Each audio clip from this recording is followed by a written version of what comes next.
Hi, I'm Dan Georgievec, current president of Naperville Responds For Veterans. We're here at the Embassy Suites in Naperville for our 9th annual Strength Honor Luncheon. The purpose of today's event is not a fundraiser. It's not even at this point a friend-raiser because the event has grown so much in the last 10 years. Today is truly about honoring veterans. It's a simple objective. We're going to have over 250 area veterans in attendance today. We have some wonderful community leaders and sponsors here to help honor our veterans, and we're really excited to see that number of veterans that attends every year continue to grow. Naperville Responds For Veterans is a 501c3 organization. We specialize in home improvement and repair for veterans in financial need. We take care of the absolute essential issues that a veteran might have in their home. This is typically ADA accessibility, wheelchair ramps, bathroom modifications, major structural repair, major furnace and hot water heater type replacement, roof repairs, the essential things to ensure that a veteran has a safe and healthy home to live in.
Well, hello, everyone.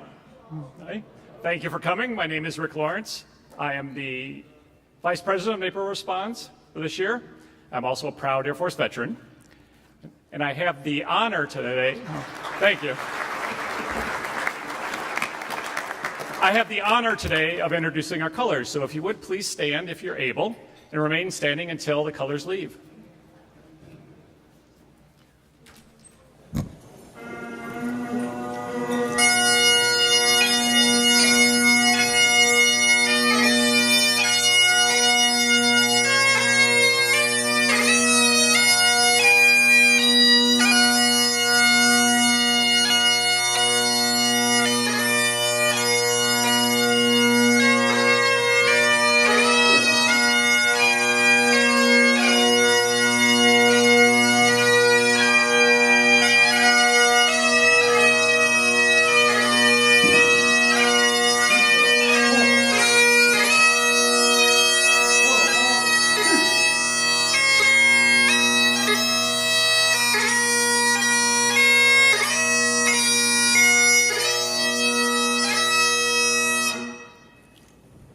If you would please join me in the Pledge of Allegiance, which will be followed by the national anthem.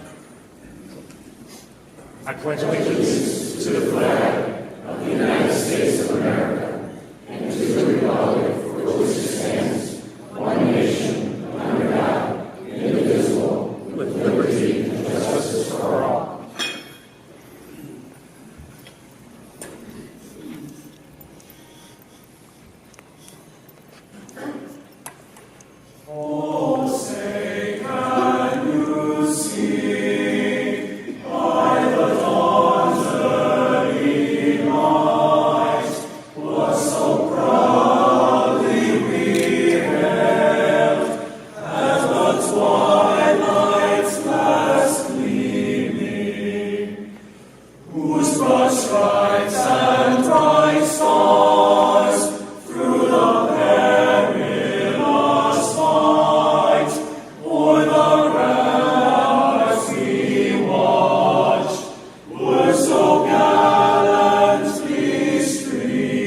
Thank you, folks. So have your seat.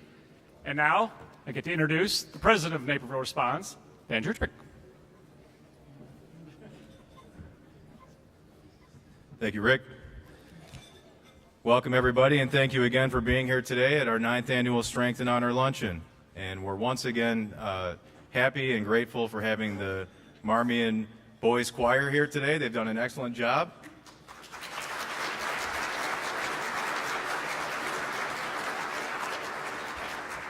Not quite finished for us yet. They need to help out with a couple more things. We're eternally grateful to have over 250 veterans with us today. That's a number that keeps climbing. Thank you all for being here.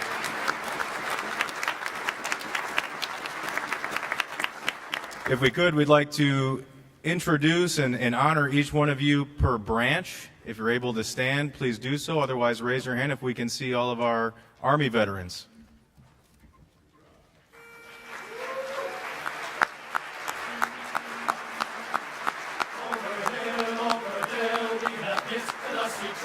And those caissons go rolling along. Counter march right about, hear those wagon soldiers shout, while those caissons go rolling along. For it's high, high, he in the field artillery. Call off your numbers loud and strong. And wherever we go, you will always know that those caissons go rolling along.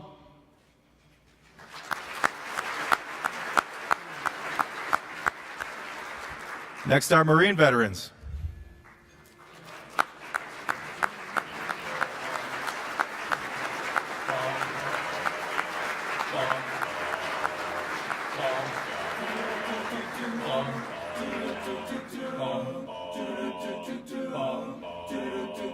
From the halls of Montezuma to the shores of Tripoli, we fight our country's battles in the air, on land and sea.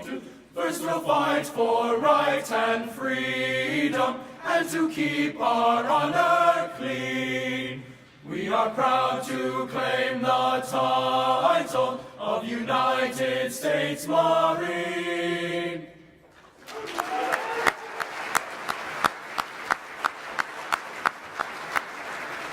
All right, let's see our Navy veterans.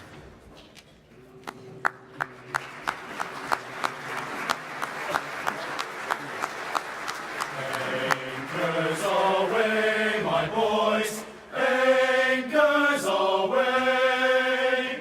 Farewell to college joys, we sail at break of day, day, day, day. Through our last night on shore, drink to the foam, until we meet once more. Here's wishing you a happy voyage home.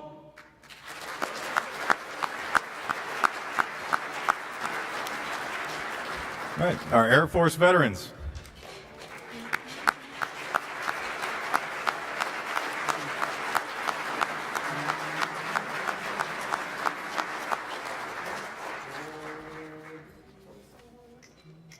Off we go into the wild blue yonder, climbing high into the sun. Here they come, zooming to meet our thunder. Atom boys, give her the gun.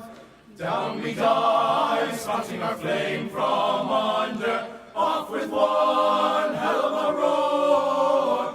We live in fame or go down in flame.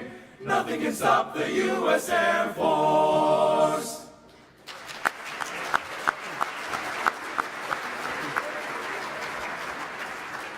And our Coast Guard.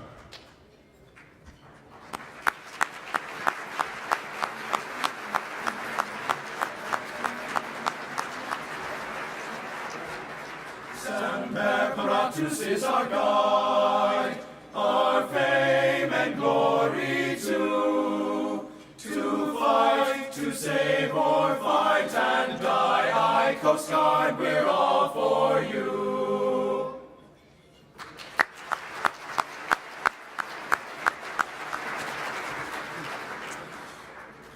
I'd also like to recognize the Gold Star families in attendance today. I know that we have Ruth Sieben, Mary and Barry Fleming, and Pat Stryzak. Any other Gold Star families that are in attendance today, please stand and be recognized.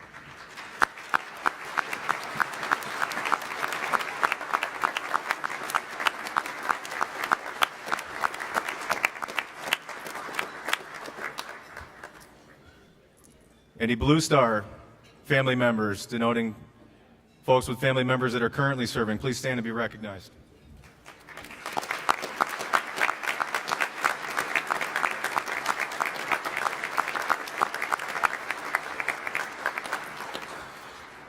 Everybody that we just recognized is the reason that we're here today. I think everyone's familiar with what Naperville Responds for Veterans does as its mission. Today is not a day to talk about what we do to help veterans in need. It's a day to simply honor veterans, and we're thrilled once again to have a record-setting number of veterans in attendance. So thank you all for being here. We'd also like to honor those who are not able to be with us today. You may have noticed a small table set in a place of honor. It's set for one. This table is our way of recognizing those who are missing from our midst. They are commonly known as POWs or MIAs. We call them brothers. They are unable to be with us here, so we remember them. This table is small. It symbolizes the frailty of one prisoner against his oppressors. The tablecloth is white, symbolizing the purity of their intentions to respond to their country's call to arms. The single rose displayed in a vase reminds us of the families and loved ones and our comrades in arms who keep the faith of waiting for their return. The yellow ribbon tied prominently to the vase is reminiscent of the yellow ribbon worn by thousands who bear witness to their unyielding determination to demand a proper accounting for our missing. A slice of lemon upon the plate reminds us of their bitter fate. There is salt upon the plate, symbolic of the family's tears as they wait. The glass is inverted. They cannot toast with us today. The chair is empty. They are not there. Remember, all of you who have served with them and called them comrades, you depend on their might, their aid, and relied upon them. Don't forsake them, pray for them, and remember them. I'd also like to recognize a few special people that we lost this year that made special contributions to Naperville Responds for Veterans. Terry Jellinek passed away on December 23rd at the age of 70. He was a naval veteran serving in the Vietnam conflict. Terry went on to serve the Naperville Fire Department for 30 years, retiring in 2005 as battalion chief. Terry was the past commander of the American Legion Post number 43 and past commander of the Judd Kendall VFW Post number 3873. Terry was instrumental in helping Naperville Response for Veterans find its way in our first year of existence. He served as an advisor and a conduit between Naperville Response for Veterans and the Judd Kendall VFW Post. I'd also like to recognize and remember Todd DeTamble, who passed away on November 8th. Todd was a Marine Corps veteran who gave generously of his time to help Naperville Response for Veterans with our events. Todd is survived by his 2 children and his 3 stepchildren and his wife Melissa, who still to this day gives of her time to help veterans in need with Naperville Response for Veterans. Both Todd and Terry's lives provided a legacy that ended up resulting in a gift to Naperville Response for Veterans, and we're eternally grateful. I'd like to, absolutely.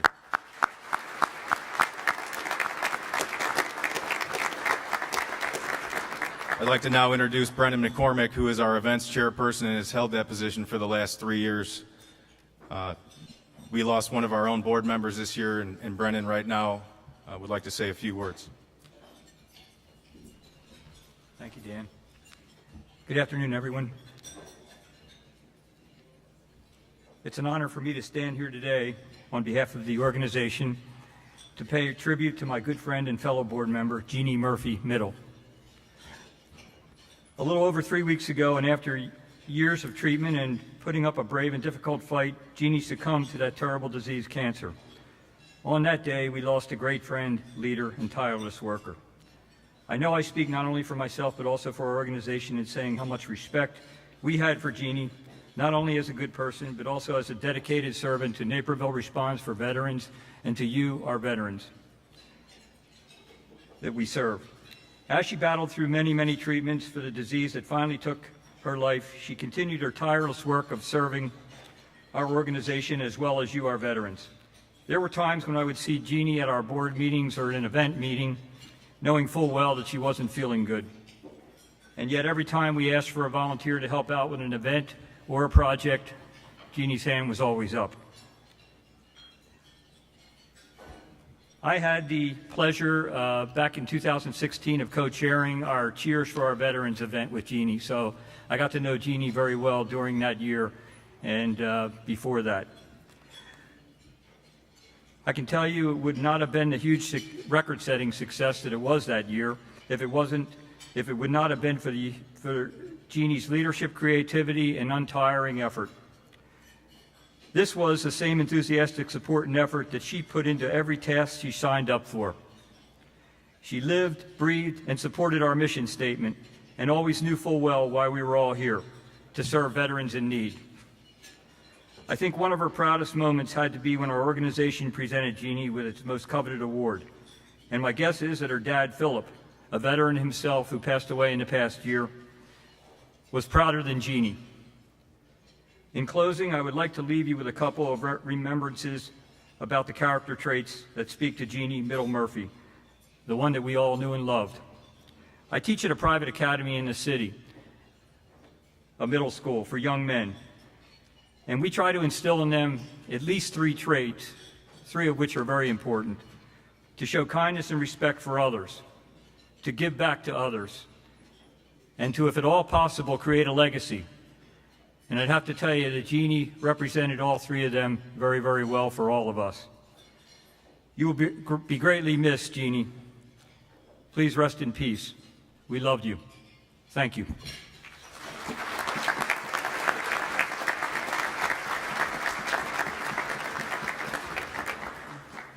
Okay, at this time, we'd like to welcome Father Dan and Pastor Vern to the stage for our invocation.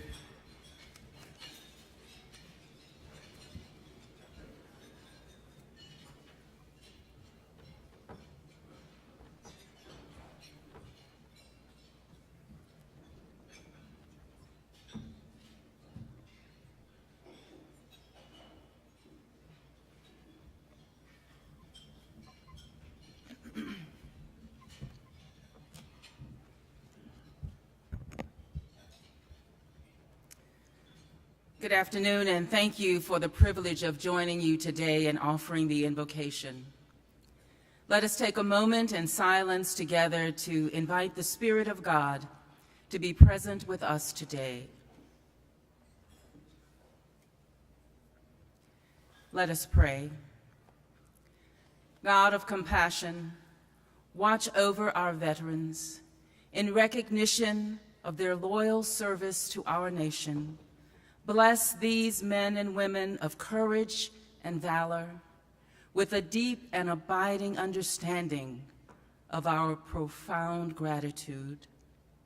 Protect them and their families from loneliness and want. Shelter them, heal their wounds, comfort their hearts.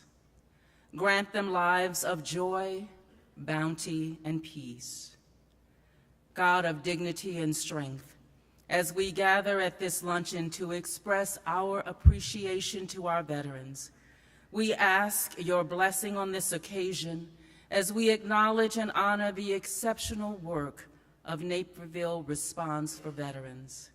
We thank you for the kindness and generosity of those who serve and contribute their time, their talent, and their treasure to assure the housing and support needs of our veterans are met. Strengthen this organization as it continues to raise awareness of the needs of our veterans and seeks to faithfully respond to them. O gracious God, as you feed our bodies, so may our minds partake of that which is wholesome and pure. With this physical and mental nourishment, grant that we may live in a way that brings honor to our families, our nation, our comrades and sisters, our God, and ourselves. Bless now this food to our use and us to your service, and keep us ever mindful of the needs of others. In your most holy name we pray. Amen. Bless us, O Lord, and these thy gifts, which we are about to receive from thy bounty, through Christ our Lord. Amen.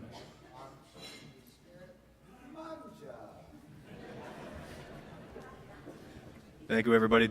Lunch will be served right now. I'd like to welcome our fine Mayor Steve Cherico for a few words as lunch gets going.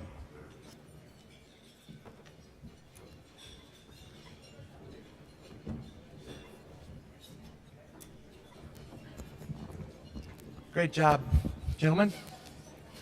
Well, good afternoon. Thank you for having me this afternoon. Thank you all the veterans, families who have served. Without all of you, we certainly wouldn't be here speaking freely today. And all your families for the support that you've given and the sacrifices as well. This organization has grown in 10 years to what you see today. It really is something that makes me proud because it's been a lot of work from a lot of individuals, but the board of directors deserves a huge round of applause.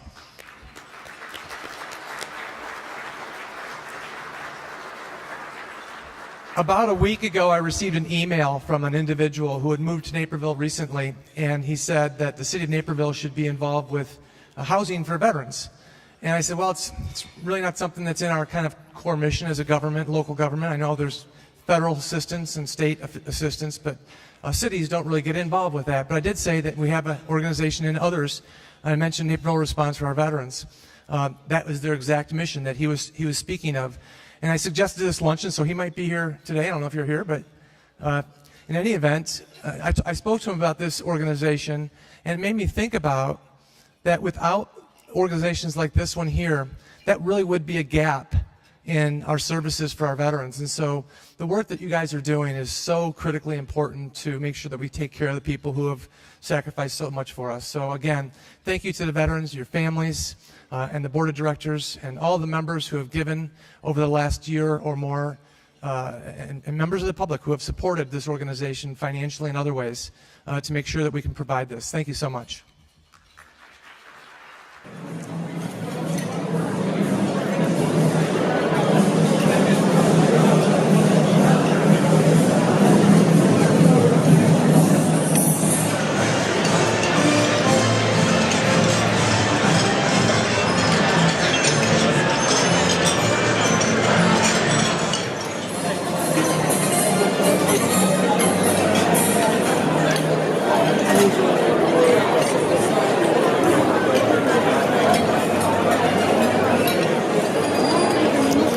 Ladies and gentlemen, as you finish your lunch up, I'd like to welcome to the stage. Many of you heard this gentleman speak last year. His story was moving.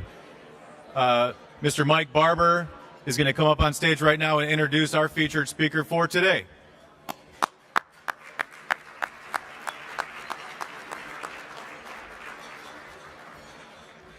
Good afternoon, everyone, and thank you so much for coming today. I'd like to just say a few words about my wife. Jan was born in a small town on the Jersey Shore, and she tells everyone that she bribed the border guards to get out. Her mother's mother came into the country at Ellis Island. She was a 16-year-old illiterate orphan. Interesting fact that the man she married was named Michael, and he was a barber. Jan's father's ancestors signed the Declaration of Independence. Jan was the first in her family to attend college. She had a teaching career that spanned 5 decades. Jan is the kindest, most caring person that I know. She's also one of the most talented people I have ever met. She is always by my side when I get involved in veterans projects. She is my best friend and my cupcake gumdrop. Ladies and gentlemen, I am proud to introduce my wife, Jan Barbour.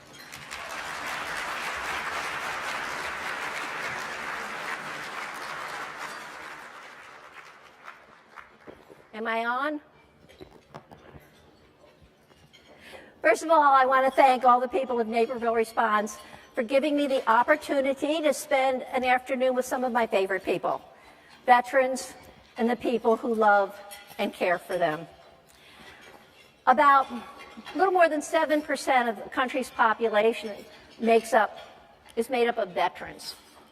So many of you have had an opportunity to know a veteran, have a passing acquaintance, maybe work with them, but not all of you have had one in your house. That's a whole nother story, and one I intend to tell you today. So my purpose today is to give you some insight into my life with a military veteran and what he's taught me in the 50-plus years we've been together. Now, I know we have a lot of veterans in the room, so I have a little something for you. It's called You Might Be a Veteran. It's kind of a riff on Jeff Foxworthy. So listen, you might be a veteran if you've ever eaten SOS, Spam, tube steak, powdered eggs, powdered milk, sea rats. You cannot fathom what is so hard about understanding military time. You always stand for the colors. TAPS gives you a lump in your throat. You know how far a click is. You usually sit facing the door, and you probably checked your gig line before you left the house today. I saw you look down. I saw you. The rest of you also need to know that veterans like polished shoes. They don't put their hands in their pockets when they're standing around. They can recite their serial number without hesitation. They will secure the perimeter at night. Sudden sounds and large crowds upset them. And they seldom, if ever, talk about their military service.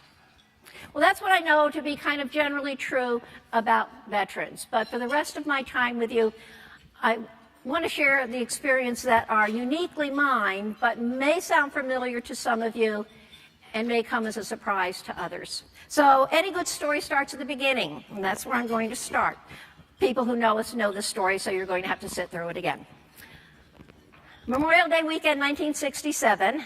Yes, we're back in the last millennium. I was a graduating senior from Trenton State Teachers College in New Jersey, living with two roommates, one of whom had been dating a young lieutenant from Fort Dix. Now, on this particular evening, we were like 5 days from graduation, he called and asked her if she'd like to go out dancing. And in one of those moments that can change your life forever, she declined, saying she needed to study for finals. I still can't say that with a straight face because, like, this was going to help her GPA, but fine. So I was not a willing participant in this trade. I had met Mike on a number of occasions and found him to be rather brash and full of himself. And those of you who know Mike will agree with me. But it was better than sitting around the apartment trying to be quiet. So I said, okay, fine, I'll go. How many of you were stationed near Fort Dix in the 60s? Anybody? Well, you might remember a place called the Satellite Lounge or another hot spot called the Pig and Whistle. Well, that's where we went. We went first to the Satellite Lounge, and I can't remember if it was a live band or recorded music, but it was good dance music. And I know it's hard to believe when you see him try to stand up now, but he was a great dancer. He was easy to follow, he had good moves, he had a great sense of rhythm. I found myself actually having a good time. So we danced. And as long as you kept dancing, they couldn't get you to buy a drink, so we saved a lot of money. After the Satellite Lounge, we went over to the Pig and Whistle, where they had actual go-go dancers. And as a small town girl, I was like, could not believe what I was seeing. And eventually, he drove me home to the apartment. And we sat in the parking lot in his Chevy station wagon. What a guy. The Pig and Whistle and a Chevy station wagon. What more could a girl want? And we talked, and we talked, and we talked, and the sun was coming up. And somewhere in the course of the evening, he asked me to marry him. And I said yes. He was...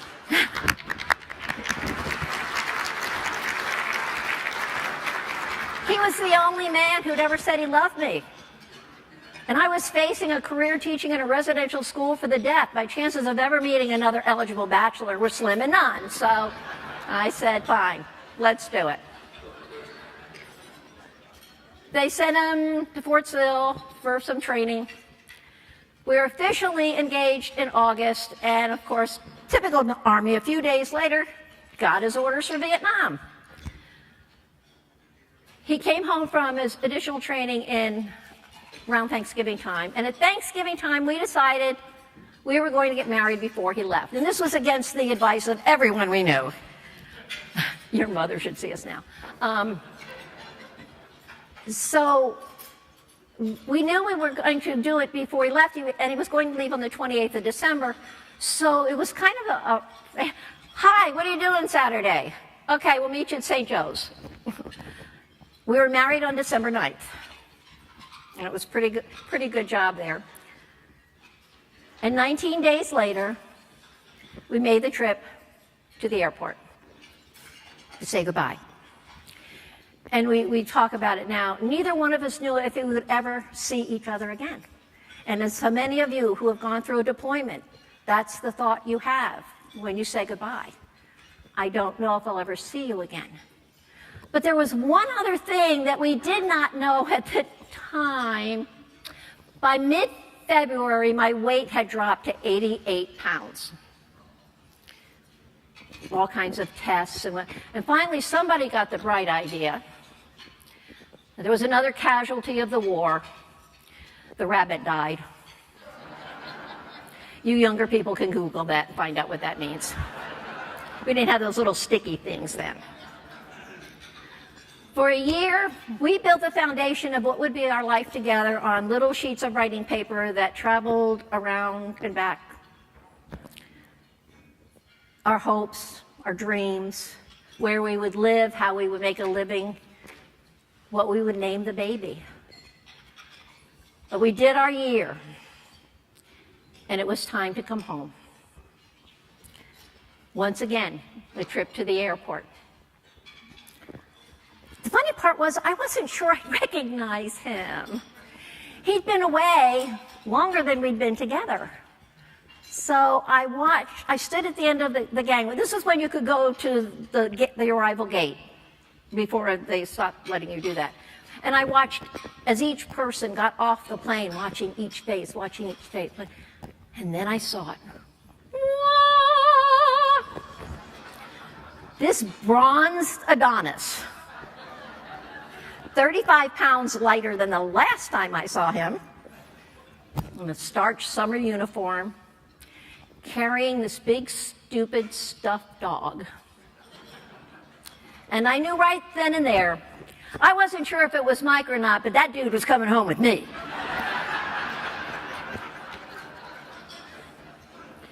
But the joy of reunion soon took on a different aura. The little apartment that I brought him home to was not his home. He never lived there.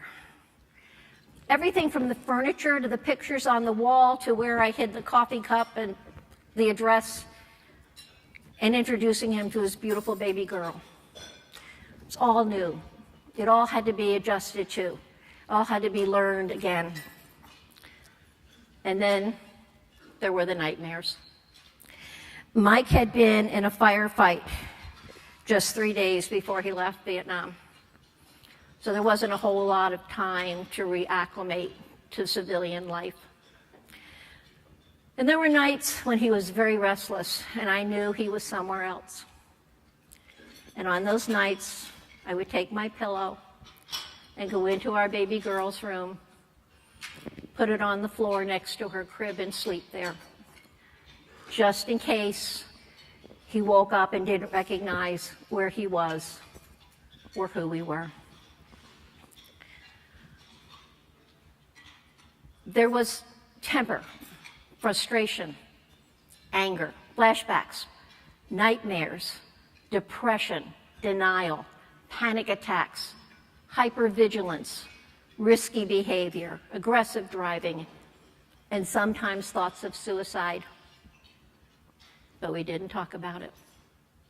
Mike got rid of everything that reminded him of his time in Vietnam, including all of those letters we wrote. He burned them all. Gave away his uniforms. I hid his Bronze Star so he wouldn't be able to get rid of that. A chapter of history physically erased, but not emotionally. Some wounds do not heal.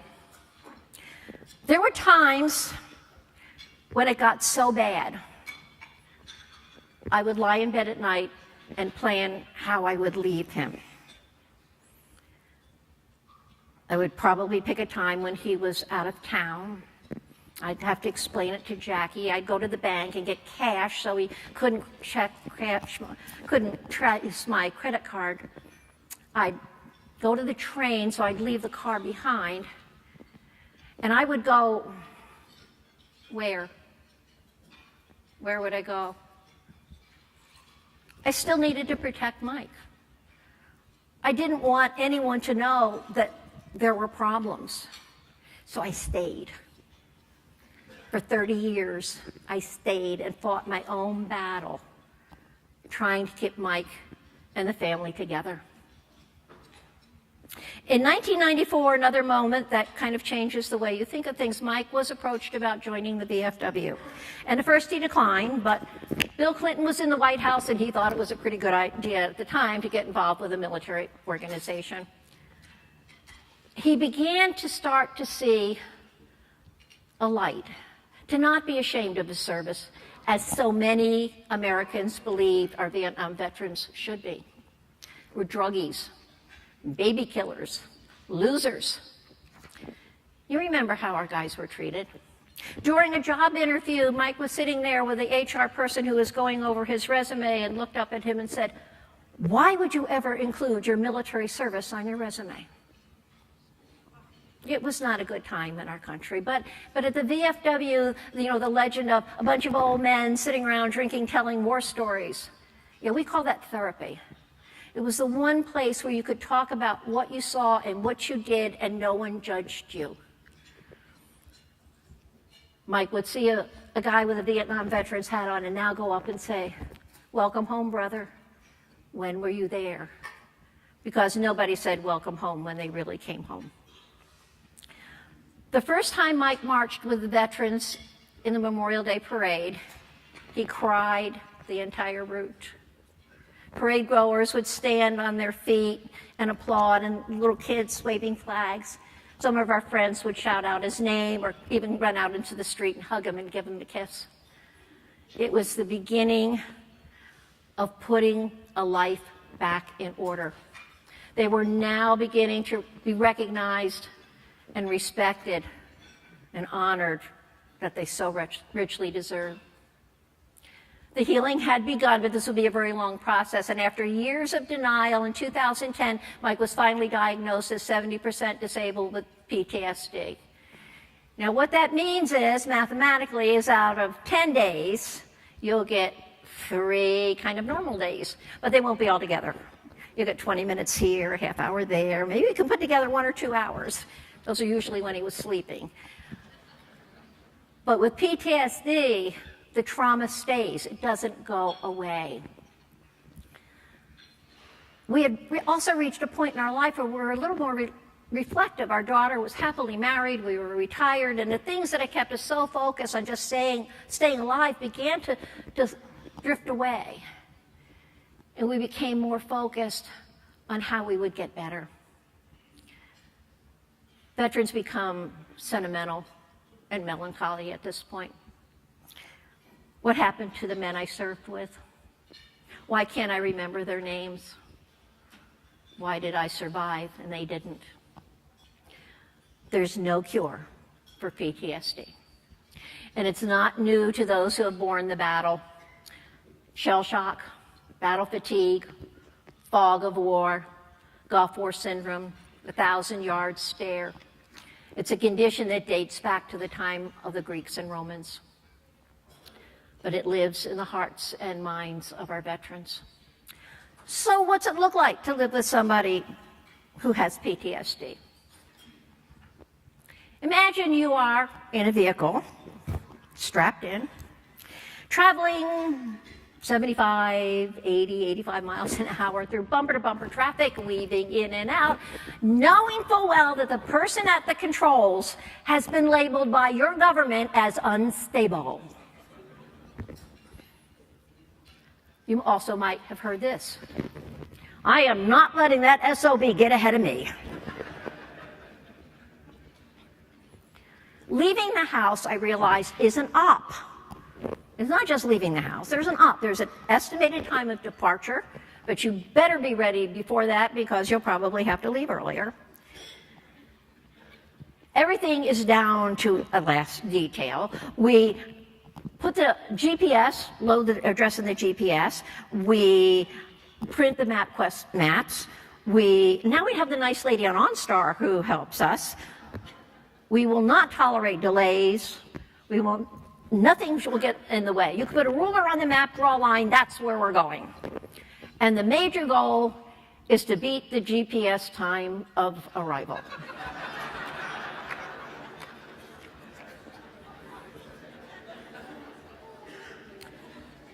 Other things you need to remember: if you pack it, you carry it.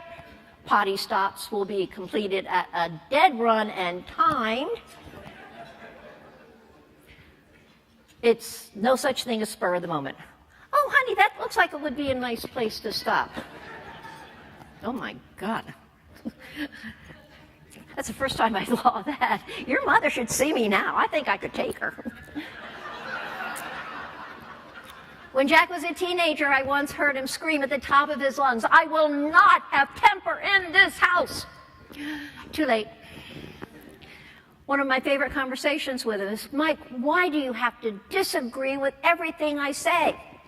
And his response was, "I do not." Overall, what you are seeing is a need to control. No surprises. Don't move the coffee cups because he'll move them right back. Everything has to be controlled. Because what you're trying to control on the outside is counteracting the things you can't control on the inside.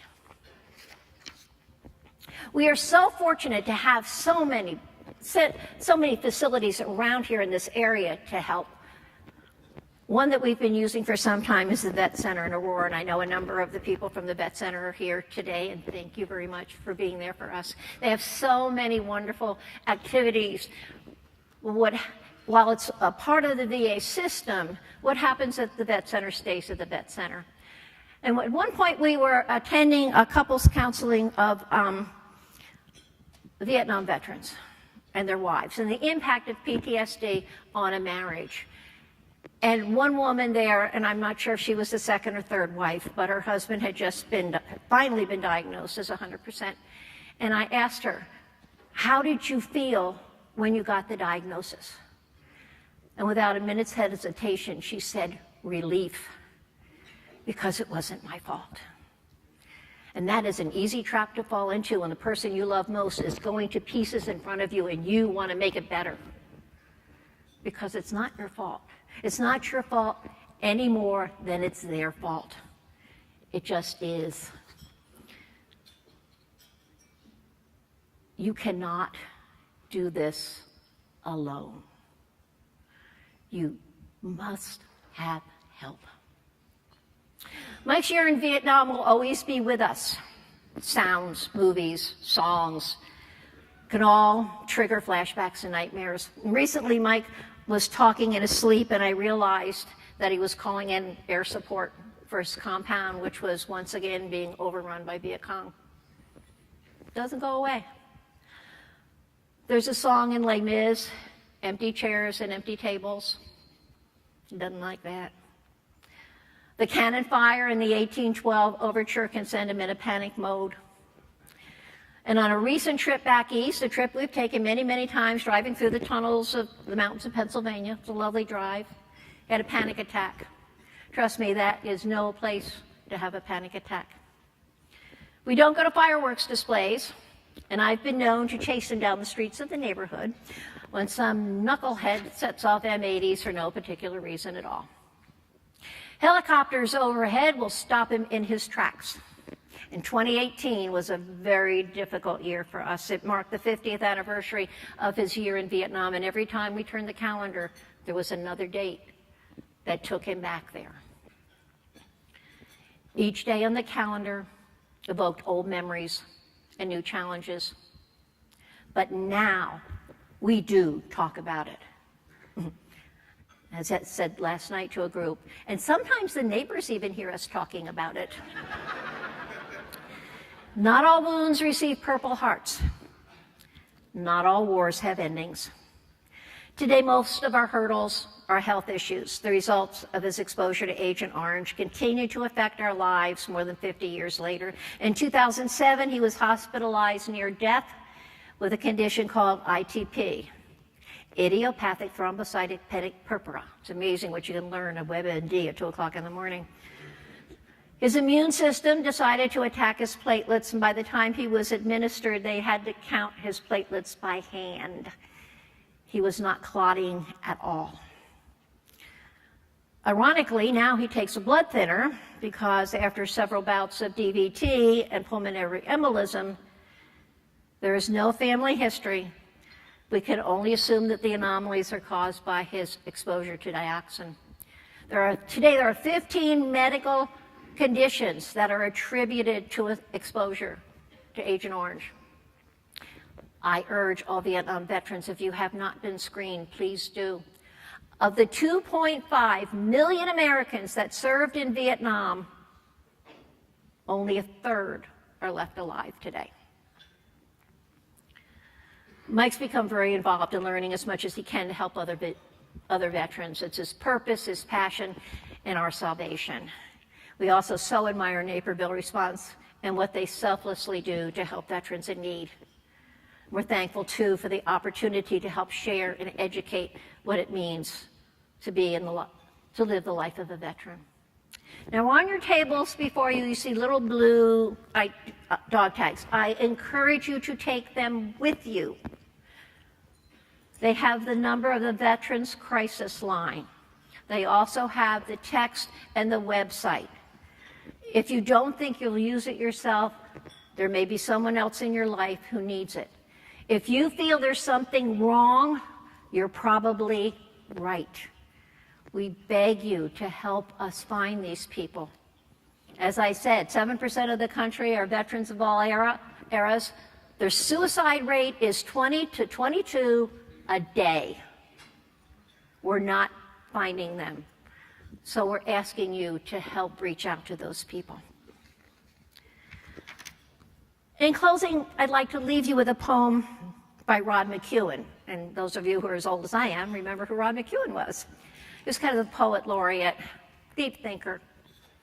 The first time I heard the poem, I was working with special needs children, and it became very meaningful to me, and I feel it's still meaningful today. Each of us was made by God. Some of us grew tall, but others stood out in the wind. Their branches bent and fell. Those of us who walk in light must help the ones in darkness up. For that is all there is to love, and love is all there is to life.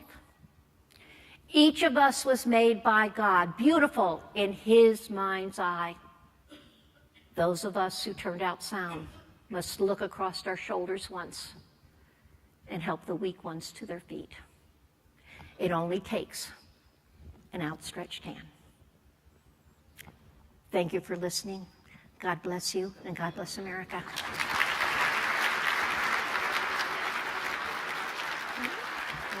I went over. Sorry.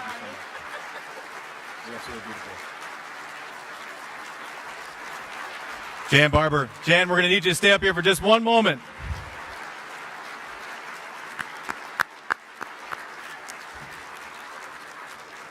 Every year that we have our featured speaker, our board of directors will get together and get a little parting gift for their time and for sharing their story. And Jan, in true Barber fashion, is not accepting that gift from us. She, in fact, wants us to redonate to Naperville Responds for Veterans in her name, so we will certainly do that, Jan.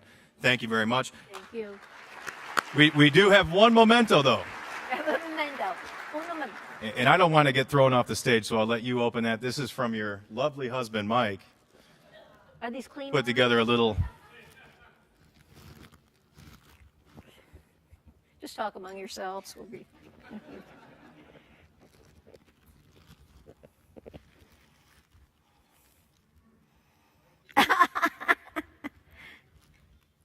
It's not my fault. Thank you, Jan. If I get Patrick Bowler and Jack Person to join me up on stage, we've just got a couple other awards to give, and we'll get you guys on your way. At this time each year, we like to try to thank and recognize people that have worked so hard for Naperville Response for Veterans and given so much, and we have a couple of those awards to give out this year.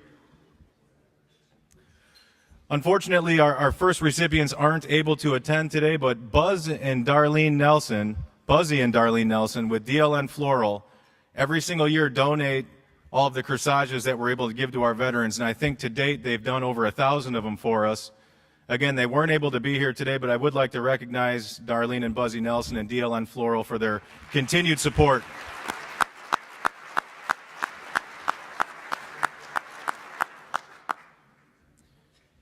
And we'll have our past president, Patrick Bowler, make our next presentation. Wow.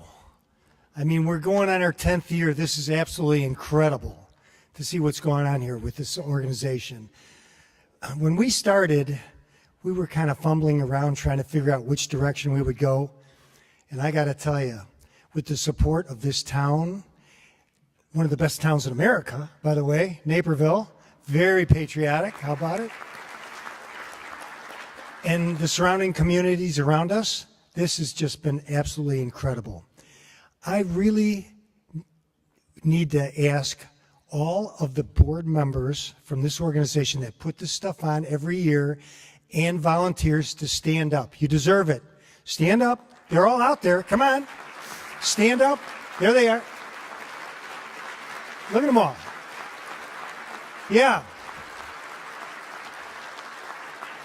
I know you're probably mad that I said that, but I got to tell you, these people work hard all the time to do this. And the leadership we've had with Dan has been absolutely tremendous, along with Jack. I mean, I'm just so proud to be here, to be among these people. And because you're here, you support our organization. You're part of us. You're now part of Naperville Responds. So sponsors and everybody included here, God bless America. It's been great. So this goes back when we first started, we weren't really sure which direction we would go in. We thought, wow, we can just go ahead and build a house for a veteran coming back from wherever. I'm not a veteran. My son's serving, my dad served. Well, only to find out that it's a different language that you guys all talk. You don't want to talk to me. You want to talk to another veteran. So in the process of putting this together, we were lost. We couldn't find veterans that needed help. They didn't want to talk to us. Some of them thought we were idiots for building one house for one veteran. So in the process of leading the organization, I said, we've got to find our way out of this mess. And I looked around the table and we didn't have any veterans. So we started trying to get more veterans involved. And I said, you know what? I'm going to call a couple people that were here and now they're gone. I don't know where they went. So I got a hold of Terry Jellinek, who we memorialized early here, and Wayne Fisher. I said, hey guys, where you guys been? I thought you were part of us. We're going to build a house. They go, you know what? What you guys are doing is just good luck. There are so many veterans that need construction-related help with their homes. They can't support what they're doing. You guys need to change what you're doing and just calm it down, man. Fix a toilet, fix a bathroom, put a roof on a house, do that kind of stuff. I said, you know what? You guys are making really common sense to me. So at that point, I sat down with Wayne Fisher, Marine, and I sat down with Terry. And after a couple good conversations, they helped us, they came back to us, and they have directed us into the direction that we're at today. Look what you got going. Terry. So Wayne, we've got a really good friendship going. My son is flying for the Marines, and he was a pilot in Vietnam. Are you ready for this? 700 missions. 700 in a year in Vietnam, and that was bringing guys in, getting them out, medvac, the whole deal. And what he's done for this town since then, continuing to be with the American Legion and the VFW, and he helped us tremendously. I got him on speed dial because when somebody calls me with a question about, what do you do? I call Wayne. Wayne's got the answer for me right away. Well, Wayne, on behalf of Naperville Responds for Veterans, I'd like you to come up and accept an award for your help with us. Thank you.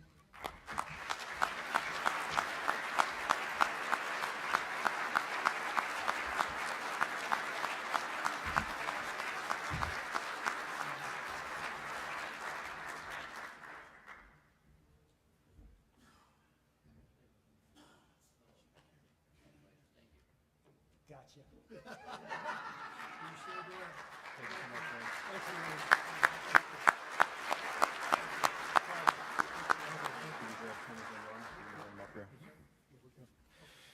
And then a little bit of a 2-for-1 here. We've got a very special board member whose passion and her energy and everything that she's brought to this organization in a very short period of time has really moved us forward.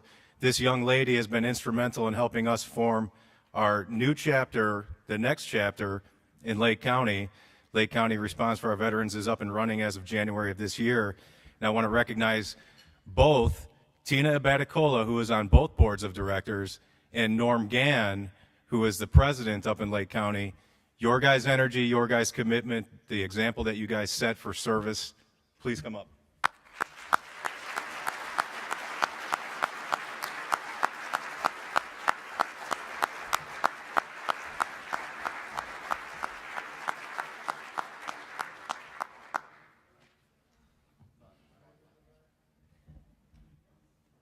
I'm sure I'm going to get yelled at by Tina for doing this today.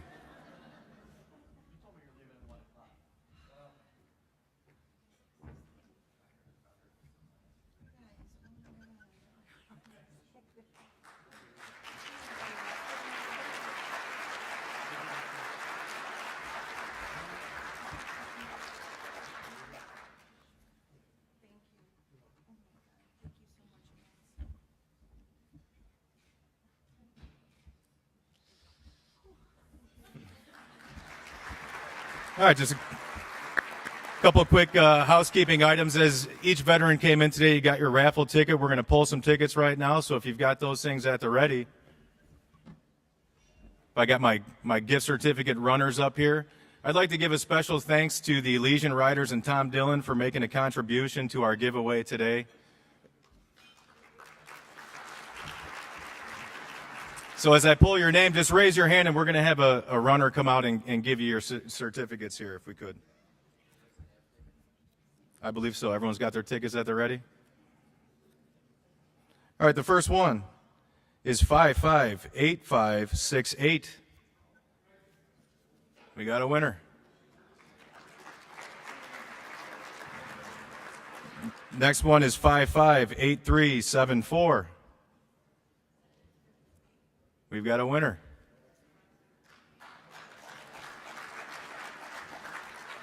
Next one is 558418. Anybody? We got a winner. Next one is 558460. Yeah? That's what you get for being in the color guard. All right. And then the last one is 558564. Yes? All right.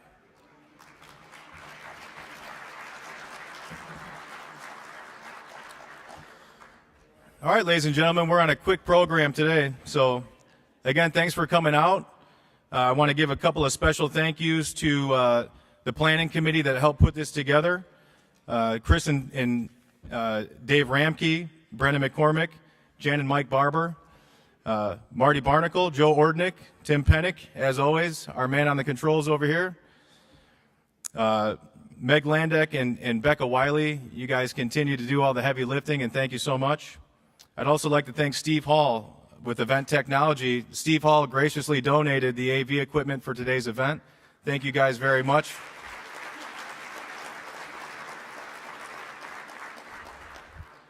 Got a hand in the air back there still. If you guys look under the program on your table, I believe one of the 10 programs will be marked. If yours is marked, please take the table setting in the center of the table home with you, okay? It's a beautiful flower arrangement. We'd like to see that go into somebody's home. Patrick mentioned thanking our sponsors, and Bill Jacobs BMW continues to step up every year and sponsor this event, so I would like to thank Bill Jacobs BMW, our other major sponsors, Scientel Solutions and Fox Valley Auto Group. All of the veteran sponsors that are listed in that program. There's a lot of people that purchase tables for our veterans today, so thank you all very much. Thank you all for being here. Please mark your calendars. We hope to see you all again next year. Thank you.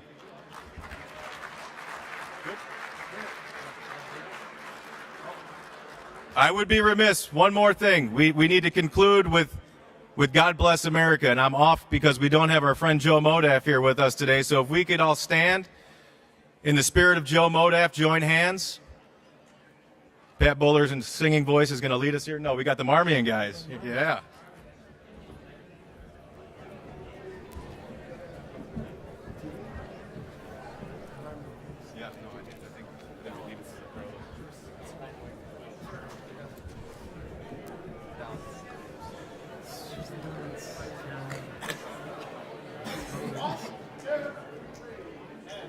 God bless America, land that I love. Stand beside her and guide her through the night with the light from above. From the mountains to the prairies, to the ocean white with gold.